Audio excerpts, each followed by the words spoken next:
Hello and welcome to Newsroom. I'm Sharmeen Ali. Today we're going to be talking about an initiative by the Islamabad Policy Research Institute called Margalla Dialogue, which is to take place from the 13th and 14th of November this week.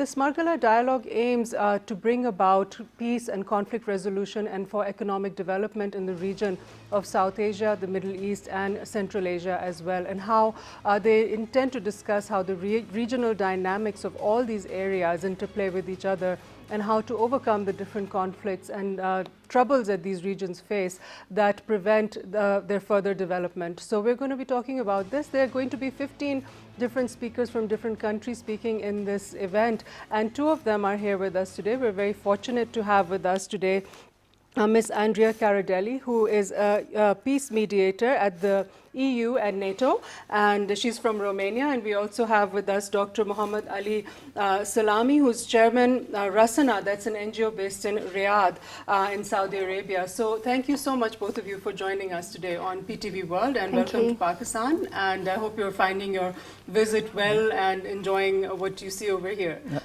Right. So this initiative right now called the Margalla Dialogue, it's been brought about to bring a dialogue about peace and conflict resolution and how to further our economic interests as a region and all the different factors and players, interplaying. It's all very complex, and there are major issues that are being faced by all these countries that are part of this Central Asia and South Asia and the Middle East. So, Andrea, let's begin right now with particularly you're going to be speaking about Yemen and the mediation talks going on there right now. This was a particularly volatile area, and it's been at war since 2015, and they say around 100,000 casualties have taken place, over 50,000 children have been killed, and it's a huge humanitarian crisis. So where are we headed with that right now? It seems that things are simmering down in the last few months.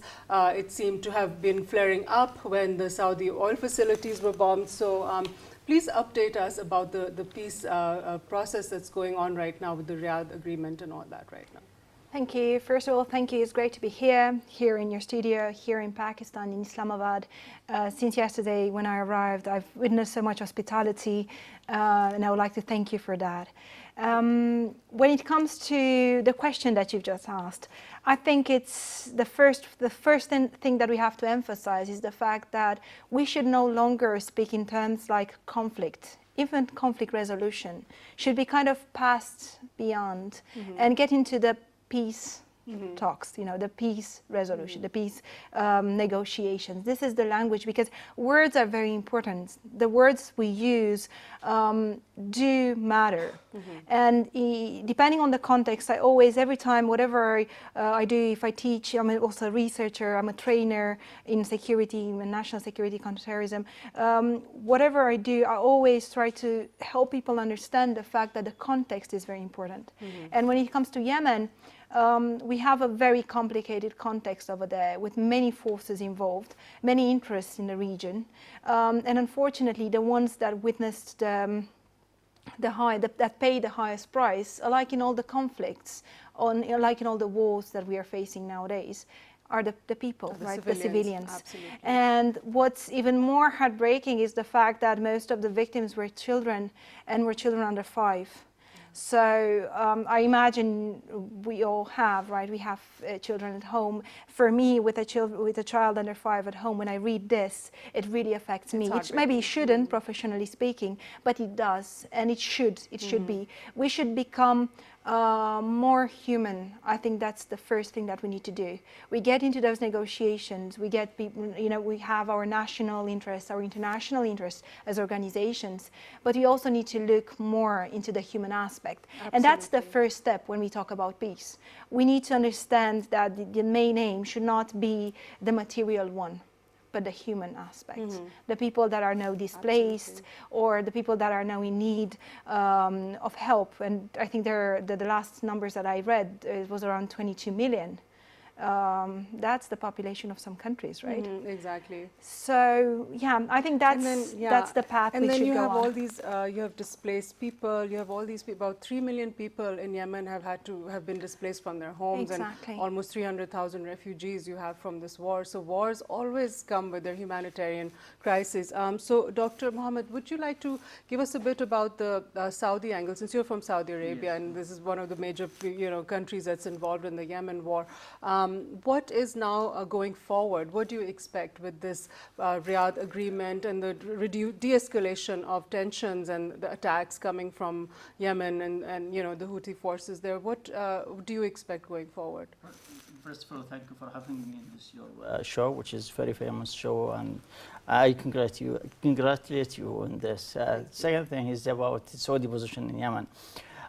From the beginning, Saudi tries to and the GCC initiative tried to solve the Yemen issue peacefully, and they have the GCC initiative back in 2011. And then we have the national dialogue in Yemen, which was supported by the Saudi side to have a dialogue between different parties in Yemen. Whatever we reach to today is different. Unfortunately, some parties didn't listen to that political process. Right now, we had last week the Yemeni agreement between the two parties, the government and Aden, what was transitional government, so called.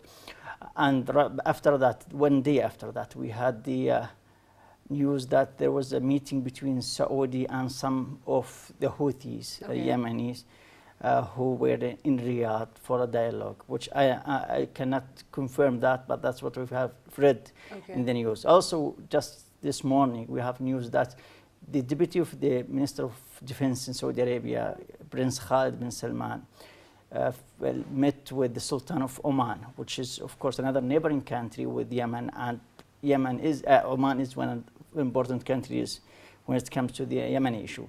So it seems that there is a very good, positive development in the Yemeni front for political solution.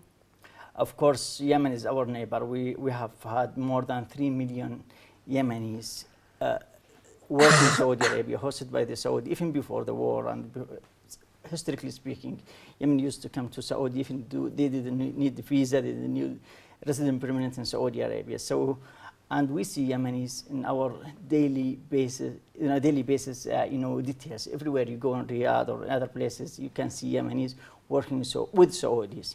So, the best thing for us to solve this problem peacefully and to reach an agreement between different parties in Yemen. The only difficulty for Saudi is that we don't want to see another armed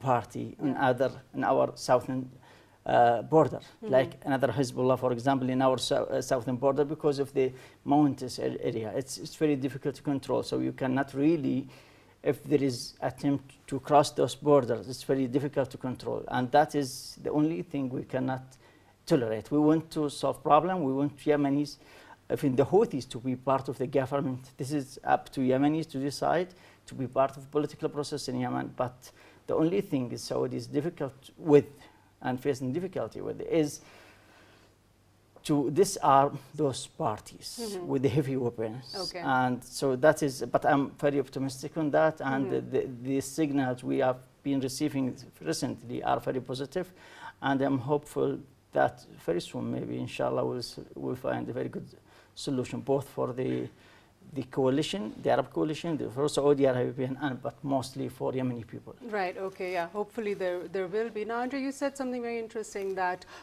you shouldn't term it as conflict resolution. It should just be termed as peace. And how important is it in these peace processes for the actual parties to actually come together for a dialogue? Because that is the first step, right, towards, like Dr. Mohammed just mentioned, how the Saudi and Yemenis are talking. The parties, different groups in Yemen are speaking to each other. It's very important to have these kind of dialogues going on an ongoing basis.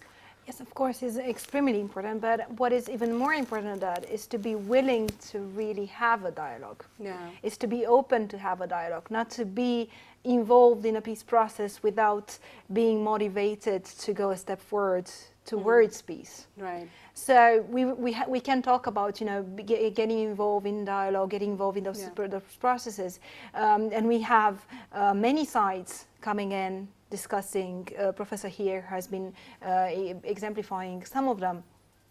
But what is most important is to have the real motivation to do that, and to be open to do that.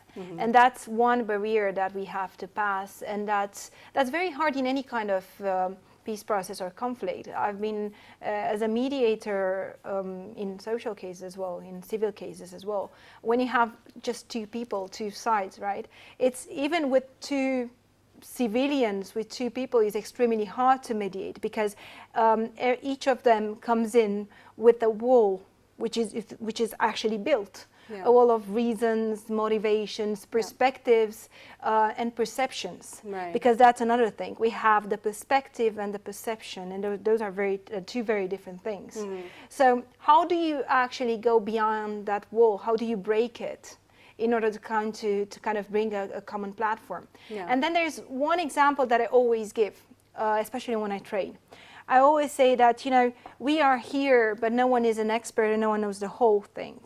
And I always give the example of the cube, because if we place now in front of us a cube, each one of us would see a side or two or three, but none of us would actually face the whole of it.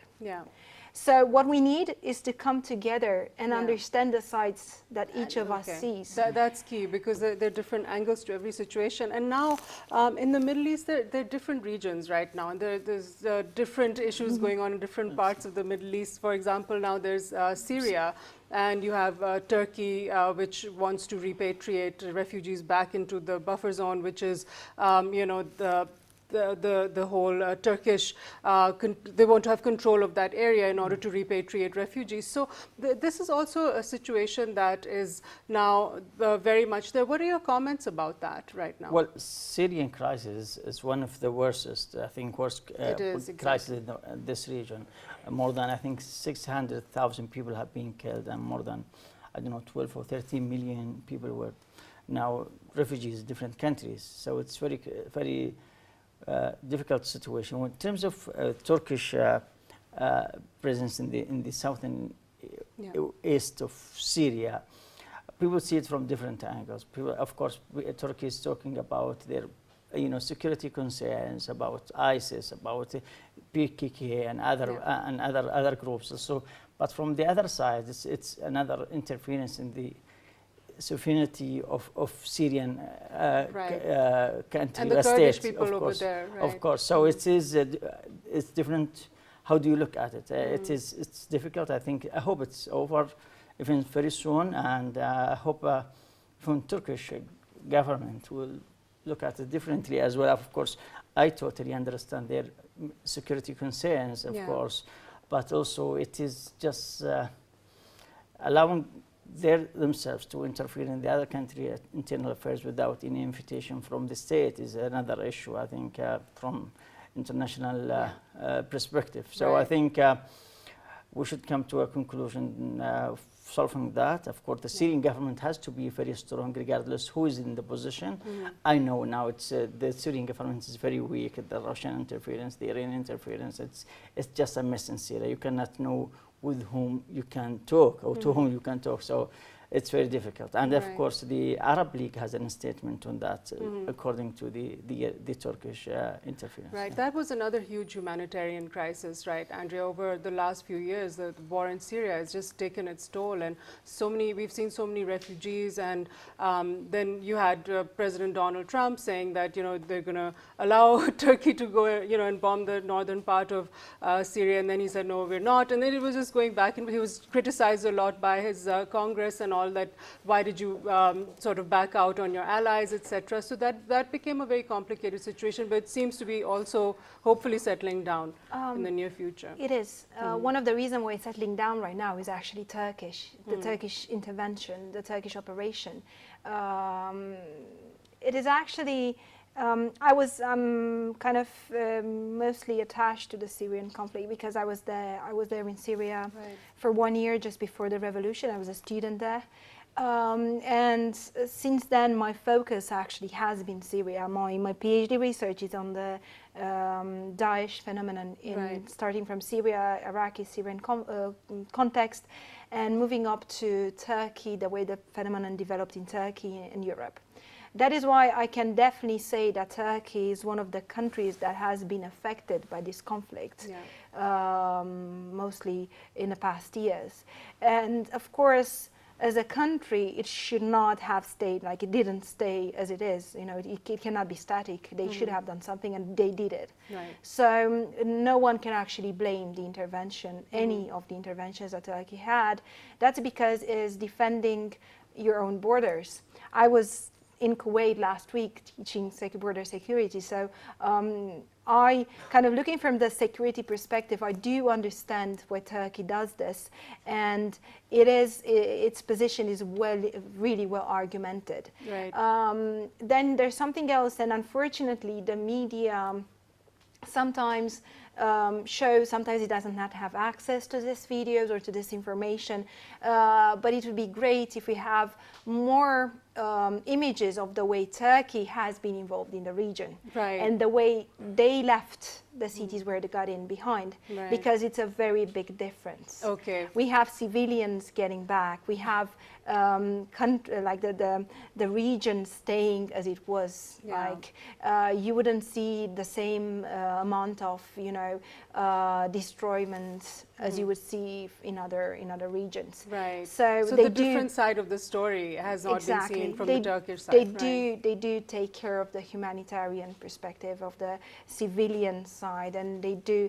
In another conversation, it would be great to hear all the stories. We do have stories from the civilians that were there, and if you allow me for a minute, I would love to share one with you because it really touched me.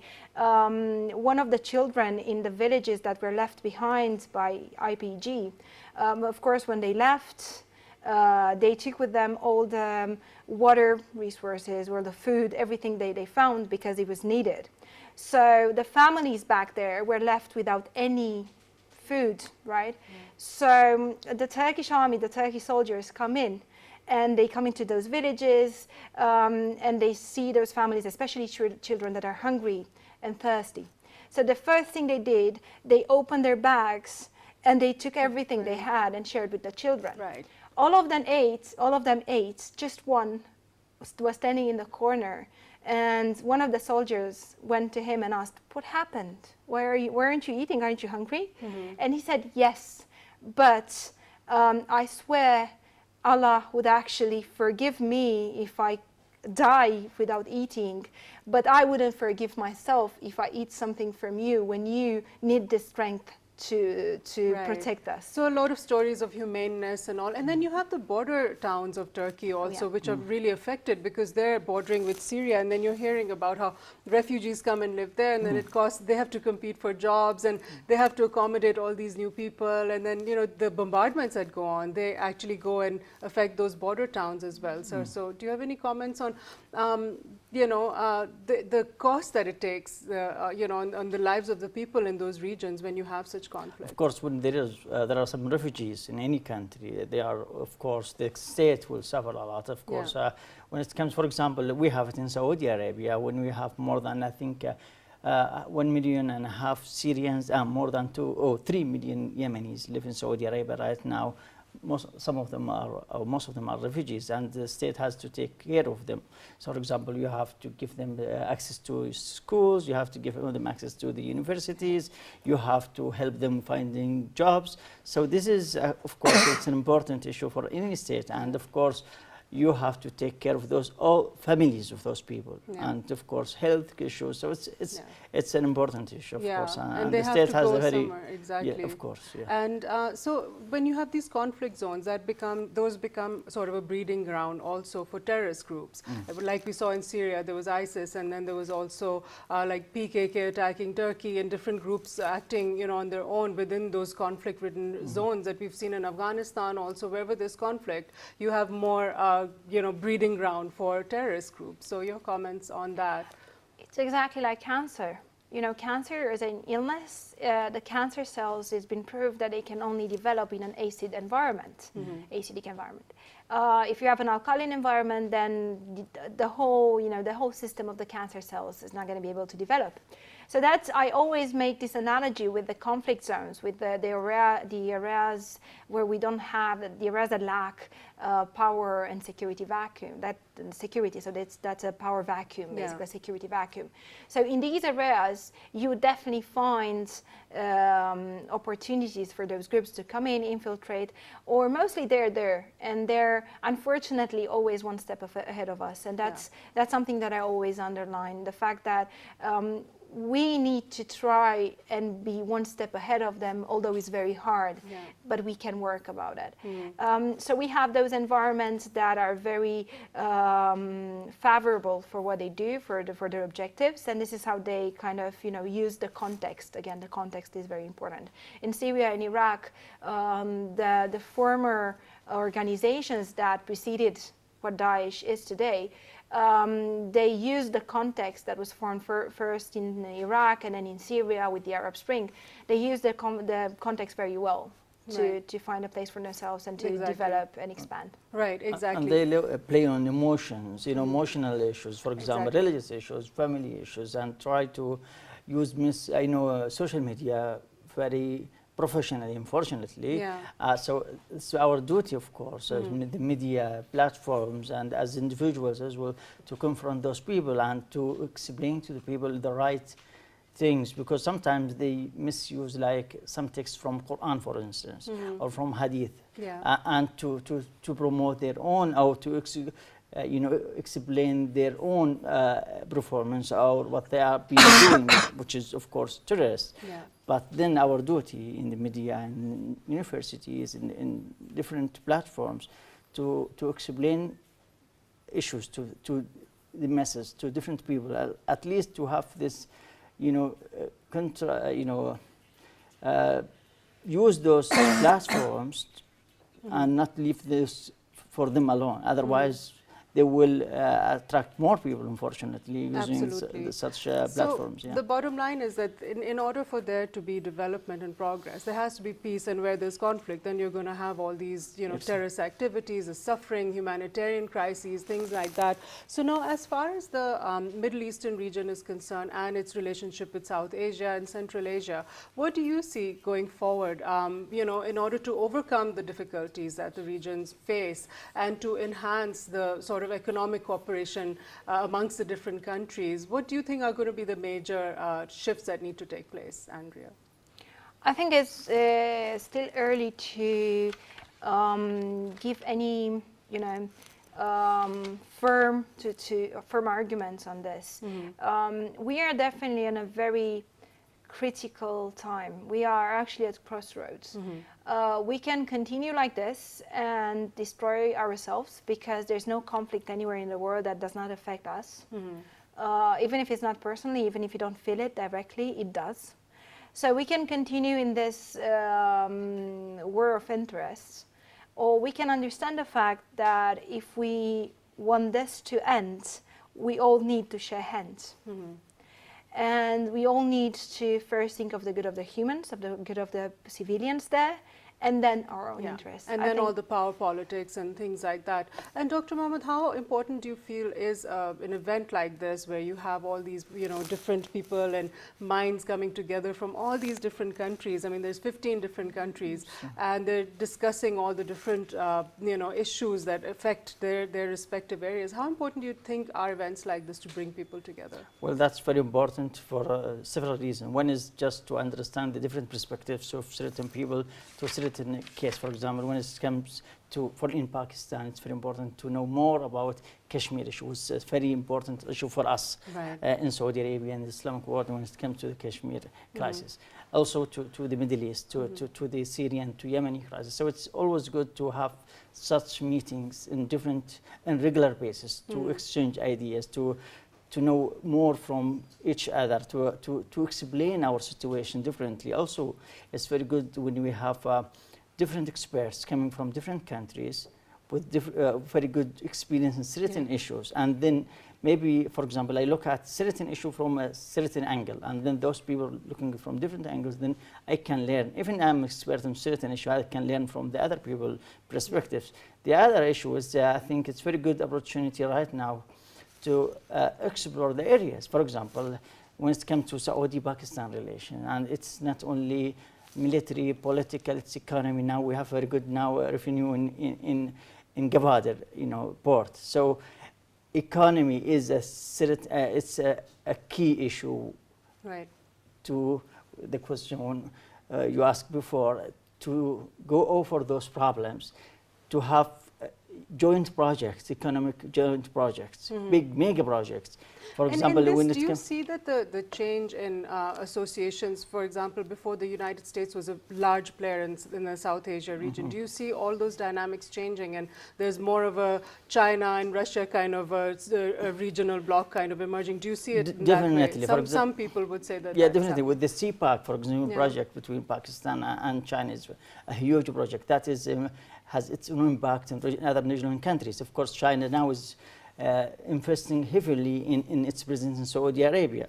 In Saudi Arabia, 71% of our oil goes to Eastern countries, not to the West, while our military relations with the West. So it's sometimes it's very important to have, of course, well, that's our geographical location. We are in between those big countries, or big blocks, East and the West. So we have to deal with both sides, but for our own, of course, interest, for our national interest. And I think it's with the time, with the more increase of Chinese presence in the Middle East, which is something new, of course, I think we'll have more competition between the big players in the world. Absolutely. But of course, we have to look at after our own interest with both sides.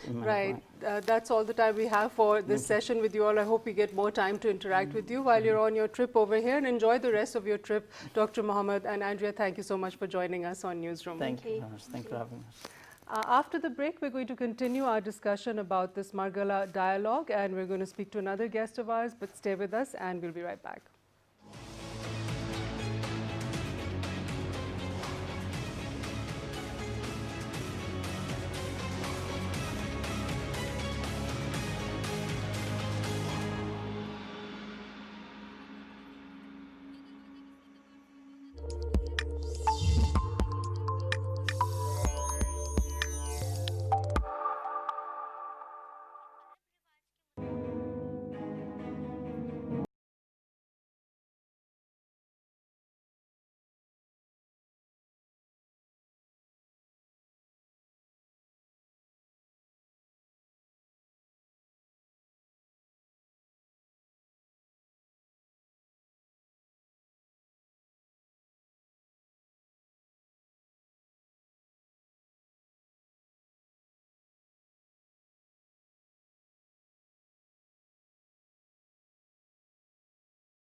Welcome back. Now I have with me in the studio my colleague Taimur Shamil, who is a PhD scholar in international relations. He's also head of the security and defense team of Islamabad Policy Research Institute, and he is also an international relations and foreign relations expert. Thank you so much for joining us, Taimur.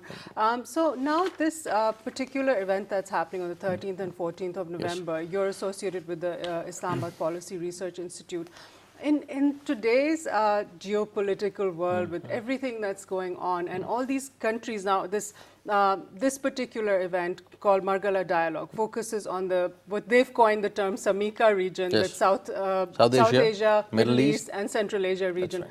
If you have a look, they're all all the countries are interrelated. They're connected through their own relations and their alliances, etc.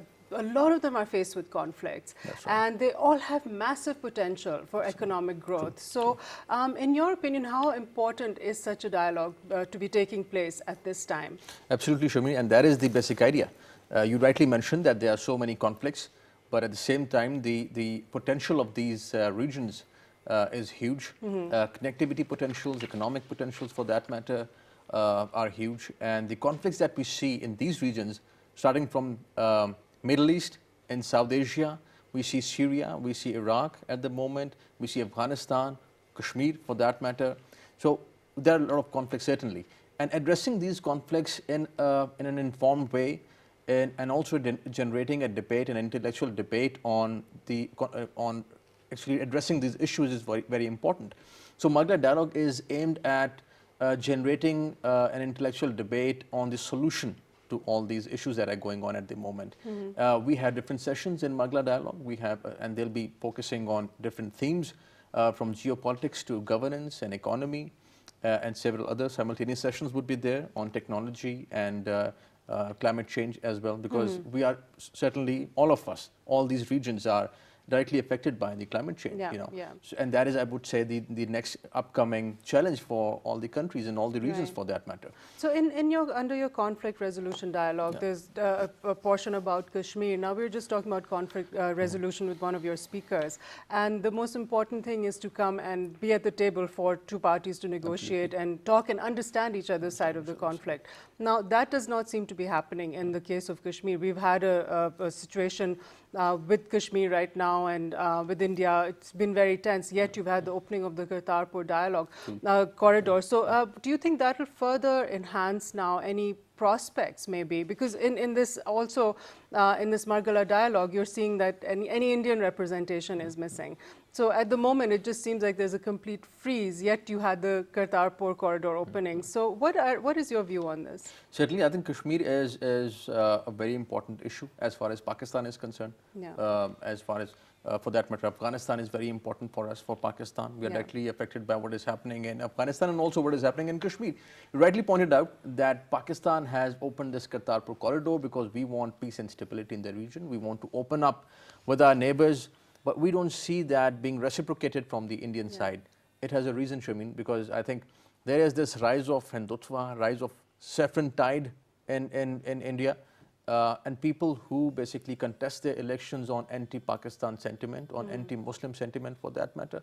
But still, if let's say we want peace and stability, we would open up our borders for people who just live few miles away from our border, and they have their most sacred site, one of their most sacred sites, in our part of the, across. And in this Kartarpur corridor opening, there was a lot of talk in all the speeches by the Prime Minister, by the Foreign Minister, by Navroj Singh Sidhu about opening the borders and having free trade and all of that, and which would be a very positive development if that one issue is resolved, which is Kashmir. Resolved, and we all would be talking tomorrow on 13th and 14th. We'll be talking about Kashmir as well. So our first session would also be focusing on Kashmir and also on Pakistan-India relations. We will be having almost 18 speakers, international speakers from all over the world, who will be discussing their regions, their countries, and also the issues related to South Asia, Kashmir for that matter. Kashmir would be one of them. Right, exactly. And you're particularly adept with the Pakistan-Afghanistan relations. So I wanted to speak a bit about that with you, because Pakistan and Afghanistan right now are in a situation where we're trying to mend our relationship, which has been tense in the past, etc. There's been distrust, and then Pakistan became involved in the peace dialogue between the Taliban and the United States. Yet we're seeing cross-border attacks, and we're seeing diplomats being harassed in Kabul, embassies being shut down, etc. So where do you see all of this leading to?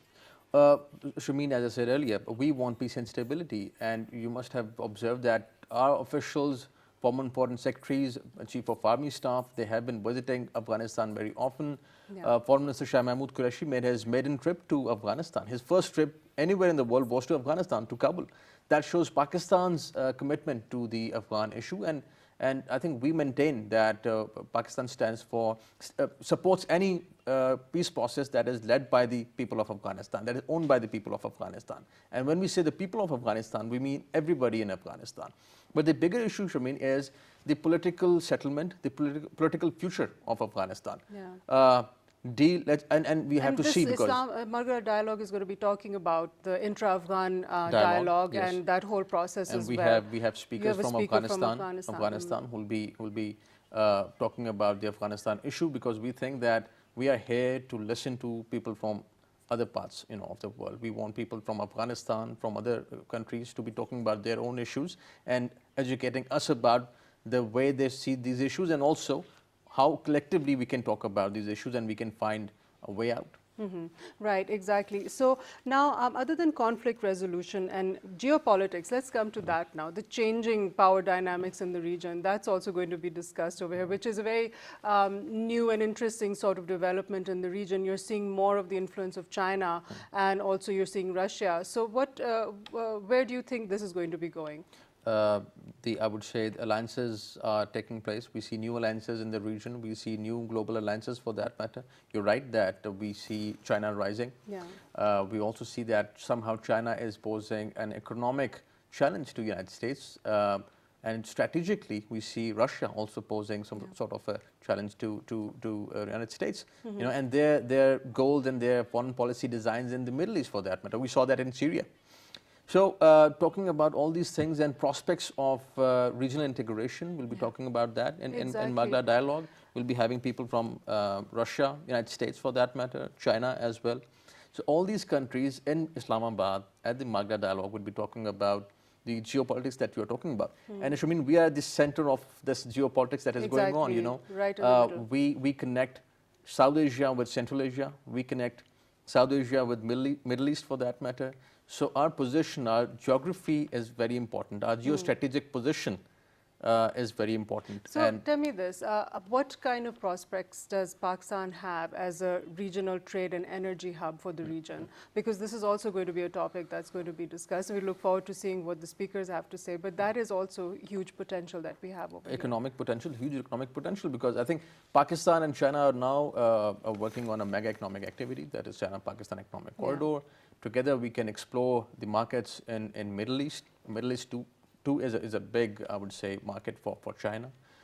We connect China with Middle East. So the prospects are there, but I think peace is at the heart of whatever we dream about. We dream of a region that is peaceful, that is progressing economically and financially. But for that we need peace in the region. Peace in Afghanistan, peace with India. We want our neighbors like India to reciprocate what we have been doing.